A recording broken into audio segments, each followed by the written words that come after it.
تان طلب کنم به نام خداوند بخشاینده و مهربان. سلام گران نوستکوون کو سلام دوستان عزیز و شاگردان نهایت گرامی. نن راتو امروز میایم او دلیلا پختو یوټیوب چینل کې تاسو ته لومړنی ویډیو د ګرامر په برخه کې وړاندې کوم. لکه څنګه چې پوهیږئ ما اولین ویدیوی گرامری چینل ما را با شما شریک میسازیم چې دلته موږ لومړی په هغو الفبا باندې خبرې کوو، بالای او الفبای صحبت میکنیم چې یوه ژبه ترې جوړیږي که یک زبان ازش جوړ میشه. دا الفبا ډېره اړینه ده، این الفبا بسیار ضروری است چې څه ډول تلفظ کیږي، دا توری این حروف چگونه تلفظ میشه، کوم توری په پښتو کې نوی دي، کدام حروف در پښتو جدید است. په دې هکله باندې چی کوو؟ بحث کوو. امروز در مورد ازی ما با هم بحث میکنیم. موضوع ما است د پښتو ژبې الفبې. پښتو ژبې زبان الفبې یعنی الفبا، الفبای زبان پښتو. لومړی درسی ویدیو، لومړی یعنی اولین ویدیوی درسی. راځئ چې پښتو زده کړو. راځئ بیایید چې پښتو زده کړو، یاد بگیریم.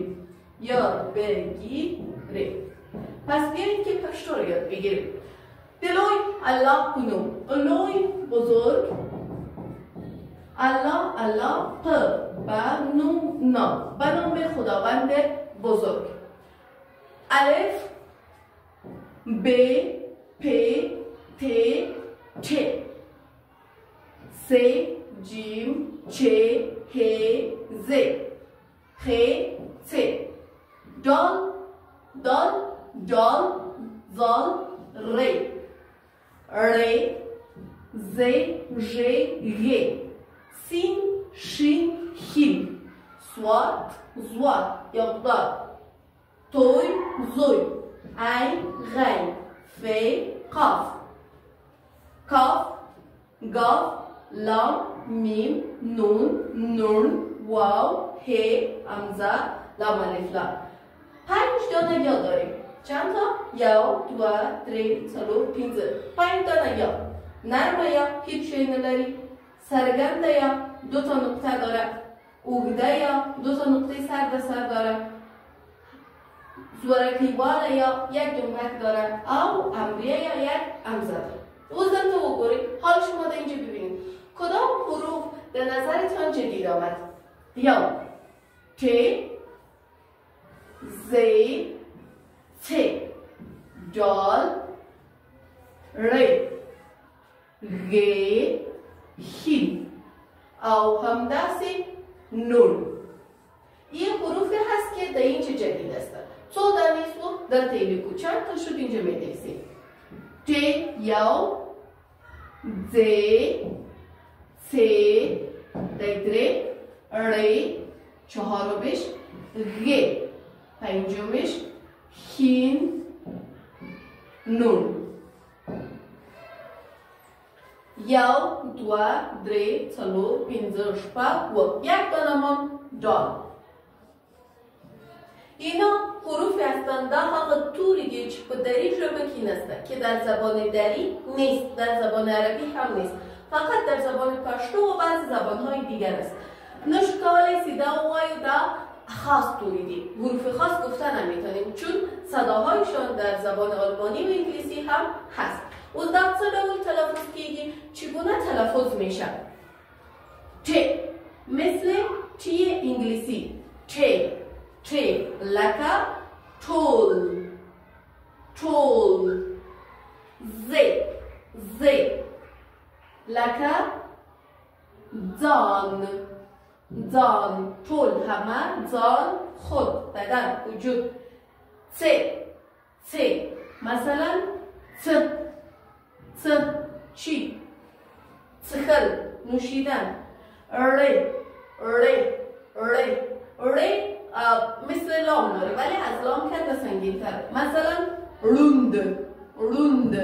روند یعنی کل. غ 3 رقم تلفظ میشه. یو ژ گاف او خپل غ. خب لیکنه اما نوشتهش باید غ وي. باید ژ باشه. مثلا وغم این شما میتونید بخونید وژم وگم، ولی نوشتهش باید با غ پشتو بدیم. هین هم سه نوع تلفظ میشن. هین، شین، خین. لکه پختو. لکه چی؟ پختو پشتو. ببینید پختو نوشتهش بازیشه ولی پشتو این هم گفته میتونیم. نور مثلا برن یعنی باغ. دال مثلا دی دا توی حروف بود مگوتاسی ولوستل. دا چی؟ ساکن حروف کندی، واول حروف کندی یا غلرون که توری کندی دا یا گاهی چه دبول تلفظ کیگی ای که حروف واول ما کدام است، حروف کانسوننت ما یا به صدای ما کدام است، یا ها چگونه تلفظ میشه، این در ویدیوهای بعدی باز امرایتان شریک میسازیم. درس را طول او درس با هم جنبندی میکنیم. نن موږ د پښتو ژبې الفبې ولوستله، الفبای زبان پښتو رو با هم کار کردیم چې تقریبا 15 توری لري.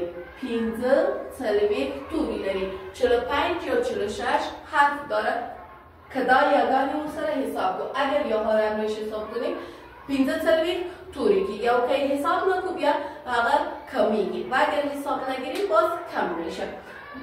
بلا ویدیو کې به له تاسو سره کانسوننت توري، واول توري او دا نور در سره شریک کړم. که چېرته بیا هم پوښتنه لرئ کولی شئ له ما سره په کومنټ کې شریکه کړئ او کولی شئ د دې تورو لپاره نورې کلمې هم تاسې پیدا کړئ. تر بل وقت تاسو په لوی څښتن تعالی سپارم تا میتونید در مورد از این حروف کلمات هم پیدا کنید و اگر کدام مشکل داشتید در کومنت همراه من شریک بسازید. تا بعد بدرود.